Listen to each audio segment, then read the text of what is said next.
Scrunchy times. Scrunchy times.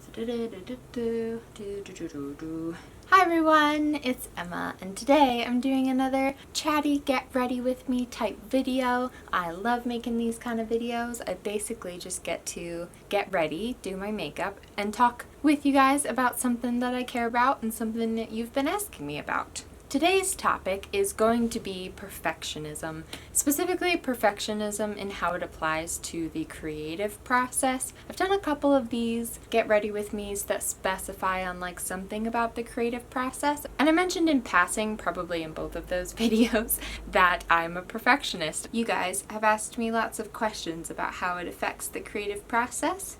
So that is what we are going to focus on today. And now, future Emma has something to say to you all, kind of related to this topic of creativity and perfectionism and learning. So we're going to go over to her for a little bit. Dun dun dun dun, future Emma. It's such a lame joke. I don't know why I think it's funny. So today we are here to talk about perfectionism, right? Perfectionism and how it affects the learning process, and specifically how letting go and switching from perfectionism to being open to seeing everything as a learning experience is kind of the way to go when it comes to creative things. And with all of that in mind, today's video is sponsored by Skillshare. So Skillshare is a super cool opportunity to get to learn, to get to forget some of that perfectionism and the idea that you have to get it right on the first try, and to be open to learning something new. Basically, Skillshare is an online community with classes about all kinds of things, from photography to social media to art. When Skillshare reached out to me for this video, I was honestly really excited. Little known fact about me, I am completely 100% self-taught as far as everything related to YouTube goes. So I taught myself to edit videos all alone. I just figured it out as I went. I taught myself to use a camera, sometimes with the use of YouTube videos. Practice and experience helps, but I would have loved to have something like Skillshare, especially in those early days, and even now I'm so excited to get to take some of these classes and to advance my skills, because y'all, I'm still such a newbie when it comes to technical stuff and camera work. I already have a bunch of classes saved that I'm ready to get to. That snap was super loud. If you pay the annual fee, it is only $10 a month. However, the thing that I want to let you lovelies know is that if you click the link in my bio, you can get 2 months free of Skillshare Premium. 500 of you guys can get this. It is first come, first serve. So if you would like to check out Skillshare, be sure to click the link and sign up, and you can do some learning along with me. With Premium, you do get unlimited access to classes from all kinds of pros in their field to learn about the things that you are passionate about. You get to pick what classes you take. You get to pick what you want to learn about, and from a homeschooled girl like me, that is very appealing. So be sure to go down and click the link ASAP if you want to check it out, if you want to get Premium for 2 months, because only 500 of you will. Do we love learning? Yes, we do! And now back to past Emma. Are you back? I'm just putting some eye cream on. This is the 100% pure. That is the brand. Coffee Bean Caffeine Eye Cream. It feels so good and firming and awakening. Awakening? I don't know if that's really a skincare term. Then I'm gonna pop on some chapstick, lip balm, whatever you want to call it. The reason that I wanted to talk about this in this video, which is sponsored by Skillshare, or one of the reasons, is because in those early days where I was really teaching myself and learning as I went and figuring it all out and knew absolutely nothing, I had to really work through my perfectionism in those days. It was actually great. It was like a great learning time for me, because I feel like I just was forced to work through a lot of my perfectionism. By the way, I switched my foundation recently. I'm using the Ordinary Serum Foundation, the lightweight one. It was recommended to me by my lovely friend Monica, and it is 100% my favorite foundation I have ever used. It looks so beautiful in pictures. I've been using this for a couple months now, maybe about a month now, and I just love it. It's so good. I don't always apply it with a brush, but that's what we're doing today. So anyways, learning as I went definitely was challenging to my perfectionism brain, and I think it was one of the things that like really helped me to get started on working through this perfectionism as far as the creative process goes. I'm not gonna lie, even now it is kind of a constant struggle. Perfectionism is like one of those things, and I feel like a lot of things are like this, where it's not like oh, I learned that lesson and now I'm done. No, that's not how life goes. Certain projects my perfectionism kicks in more, and then sometimes I'm fine and I feel free to create, go spread my creative butterfly wings.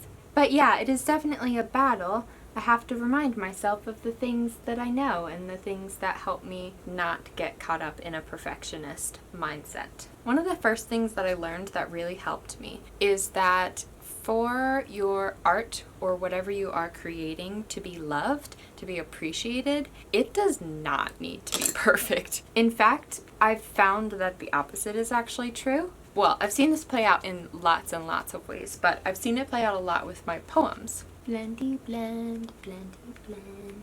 It's usually the poems that I kind of half-mindedly share with the world in an Instagram caption without overthinking too much or imagining how it's going to be received or whatever, that get the most positive response. I do think that there are some benefits to being a perfectionist. For example, I am really naturally driven. I'm a hard worker naturally. However, I think if you don't know how to channel it, it really does become something that holds me back, especially in the creative process. For example, one of the things that I still struggle with, why are these lids so hard to get on? Anyways, one of the things that I still struggle with to this day is the whole, I'm not really gonna try it because I have this big idea and I want to do it and I want to do it well, but my perfectionism is saying there's no way in heck that you can do it right.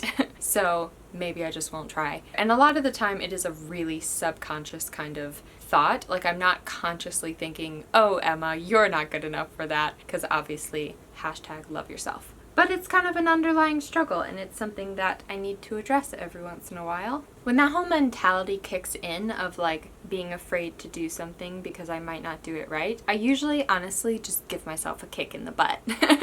You have to start somewhere, otherwise you will literally never create anything. But perfectionism kind of takes away the fun of creating things. That's why it is called the creative process, because it is meant to be a process. I think you can imagine especially how this would affect poetry and writing. I've said this before, but for me, the poems that I end up with are usually very far from what I started out with. Like the first draft poem is pretty much just to get me excited about the idea of whatever it is I'm writing about. I don't necessarily keep the words or phrases that were in the original poem. It's like a very, very broad idea that then gets highly edited into a poem. I actually have no plan for my makeup today. I'm just gonna kind of wing it and we'll see what happens. I just want it to look kind of cute. Going for a cutesy look. So if I was afraid of the process, especially with poetry, I would literally never make anything good. It's definitely self-defeating perfectionism, because either you don't start or you get too caught up in the, like, am I doing it right? Am I creating something good? While you're in the process of creating, and how are you going to know if it's going to be good until you go through a little bit of the process? You just won't. So that's kind of what I mean by a kick in the butt. Sometimes I'm just like, well, you just need to start, Emma, and see what happens. Stop self-hating or being too hard on yourself and just try and just enjoy the process. That is kind of the way that I have found to combat that, is to remind myself that I do love the process, that it is fun to create things, and that I don't do it for just the finished product or for someone to see or for when it's all nice and shiny. I think it is surprisingly easy as creative people to forget that we actually love to create, which is silly in a way, but it's because probably so many of us are perfectionists. When I get absorbed in writing because I actually love it, I tend to forget about my perfectionism and actually make super cool things. I often find it really helpful to just take deep breaths and let go of that control, because a lot of perfectionism is like, I need to control every single little detail of this poem, video, etc. or it won't be good, and honestly, that's just not true. And deep breaths tend to make the letting go a lot easier, as do wearing sparkles on your face. A kind of resource that has been really helpful for me as far as perfectionism goes, and honestly I think was rather life-changing for me as far as perfectionism goes, is actually the Enneagram. I'm going to use this orange blush today and do kind of like a nose blushy sort of look. Or should I do a eyes blushy kind of look? I'll do nose. So the Enneagram is a personality sorting type of thingamabob. It's actually my favorite of all of the kinds. Myers-Briggs, etc. The Enneagram is actually my favorite one that I have ever taken. I probably will eventually make a whole video about the Enneagram because it has been so helpful to me. But until I do that, I did just want to mention a book that I read about it. I just hit myself in the head with my blush brush. It is this book right here. It is called The Road Back to You, and it is by two authors, Ian Morgan-Crow and Suzanne Stabile. This book gives kind of an overview of every Enneagram type. There are 9, how to figure out which type you are, and all that good stuff. If you've never heard of the Enneagram, I highly recommend it. It's like a pretty short book and it's really helpful. I loved reading it. It was really, really fun to read. So yes, until I make a video about it, if you want to know more, here's this. They also have a podcast. They also have a website on which you can find the Enneagram test or some of them that they recommend. Anyways, my Enneagram type, the title is literally the perfectionist. Each type has a title, and I am type 1. This is the same type that they sorted Hermione Granger in, so you can imagine that type of high stress perfectionist person is me.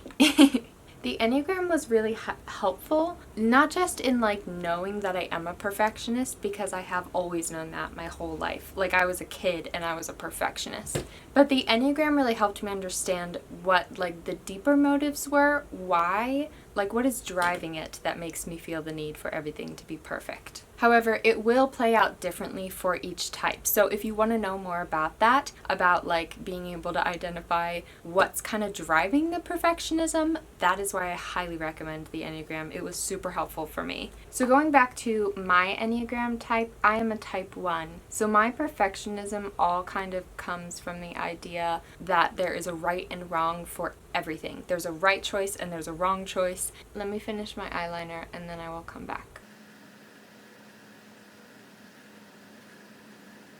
A type 1 thinks that everything works in right and wrong. But is the creative process a right and wrong type of situation? No! Oh my gosh, no, it is so not.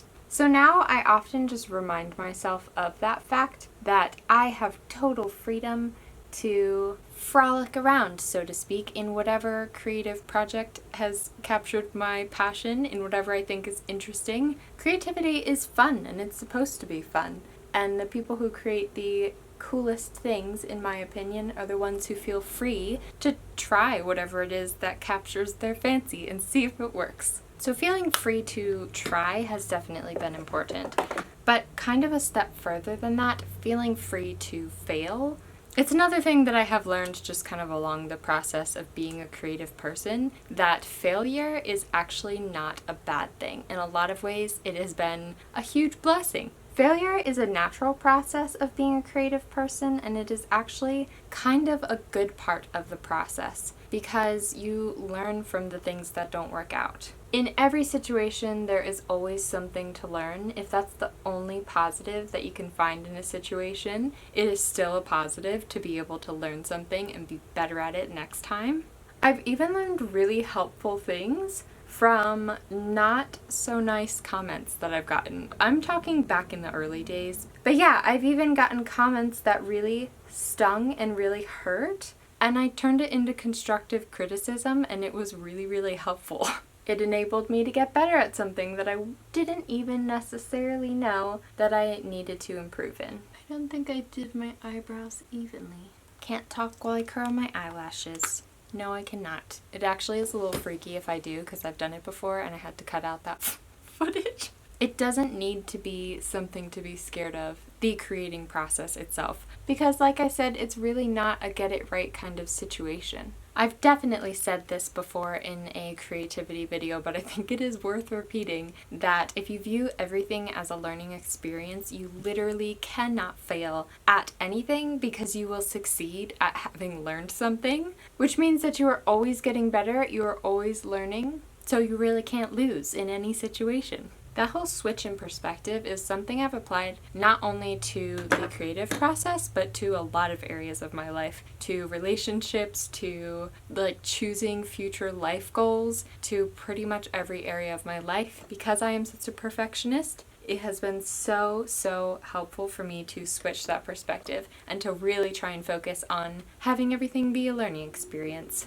Obviously, that sounds great to just be free and be able to create and not be afraid.